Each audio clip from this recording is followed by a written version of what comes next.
নমস্কার। পশ্চিমবাংলার বিরোধী দলনেতার নাম কি? শুভেন্দু অধিকারী। সবাই জানেন, খবরের চ্যানেলে সবসময় দেখছেন। শুভেন্দু অধিকারী আজকে স্বঘোষিত হিন্দুদের নায়ক, হিন্দুদের প্রতিনিধি, হিন্দুদের মুক্তিসূর্য, হিন্দুদের বীর।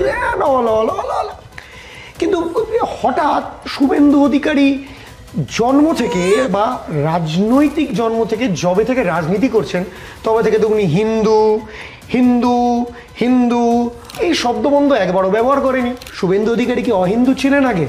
বা শুভেন্দু অধিকারী কি অন্য ধর্ম পালন করতেন? বা শুভেন্দু অধিকারী কি নাস্তিক ছিলেন?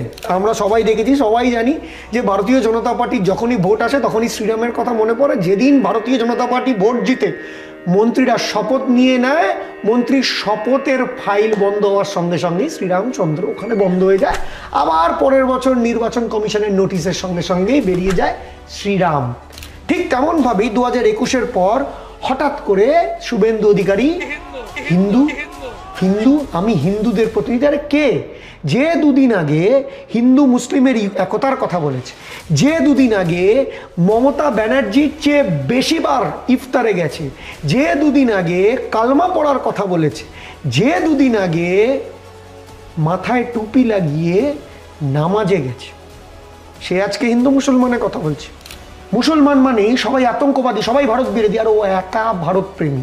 সোফিয়া কুরেশি প্রাণ দিয়েছে ঝন্টু আলী, তারা শুভেন্দুর চেয়ে কম দেশপ্রেমী? যারা আমরা পশ্চিমবাংলায় হিন্দু ধর্ম পালন করি, তারা আমরা কাকে পালন করি? ঠাকুর হিসেবে কাকে দেখি? শুভেন্দুকে না, ঠাকুর রামকৃষ্ণকে। ঠাকুর শ্রী রামকৃষ্ণ 3 দিন সুফি ধর্ম পালন করেছিলেন, বলেছিলেন যত মত তত পথ। সেই ঠাকুর রামকৃষ্ণ নামাজ পড়েছিলেন। তো ঠাকুর রামকৃষ্ণ নামাজ পড়েছিলেন, মমতা বন্দ্যোপাধ্যায় ঈদের দিন নামাজের রেড রোডে যান। ঠাকুর রামকৃষ্ণ হিন্দু, মমতা ব্যানার্জি হিন্দু, আর যে হিন্দু মুসলমানকে ভাগ করে দেয় সে না ভারতীয় না হিন্দু। সে কে?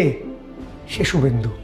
1757 সাল 23শে জুন তারিখটা, গঙ্গার তীরে নদিয়া আর মুর্শিদাবাদ জেলার বর্তমানে একদম বর্ডারে একটা যুদ্ধ হচ্ছিল, পলাশির যুদ্ধ। সেই পলাশির যুদ্ধে দুজনে প্রায় পলাশির যুদ্ধটা জিতেই ফেলেছিলেন। কিন্তু তার আরেক সেনাপতি মীর জাফর গিয়ে সিরাজউদ্দৌলাকে বলে, নবাব সাহেব আজকে যুদ্ধটা এখানে শেষ করুন, কালকে দেখা যাবে।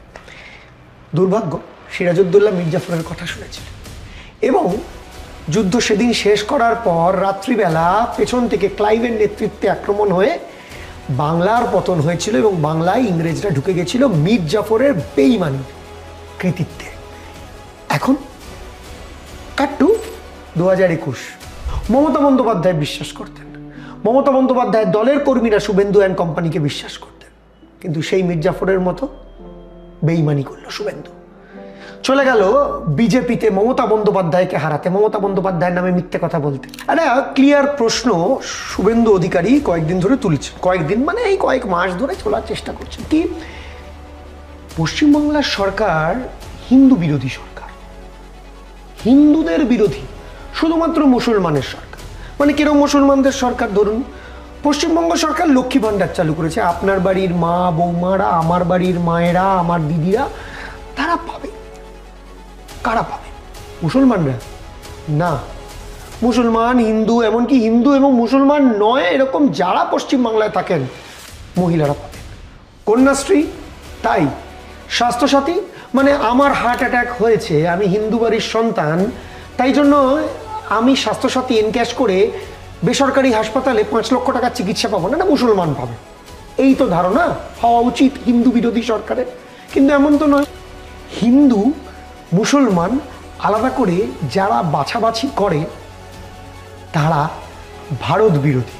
বারবার একটা জিনিস কিন্তু আপনাদের বুঝতে হবে, বাংলাকে ভাগ করার চেষ্টা, বাংলাকে ভাঙার চেষ্টা, বাংলার ক্ষতি করার চেষ্টা, বাংলার বাড়ি পাবে না তার জন্য চিঠি লেখার চেষ্টা, বাংলায় 100 দিনের কাজের টাকা হবে না তার জন্য চিঠি লেখার চেষ্টা, এটা হয়েছে।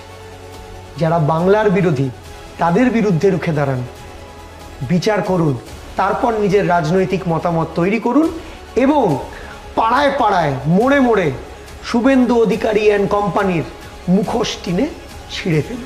তাই সত্যির সঙ্গে থাকুন, বাংলার পক্ষে থাকুন। জয় হিন্দ, জয় বাংলা।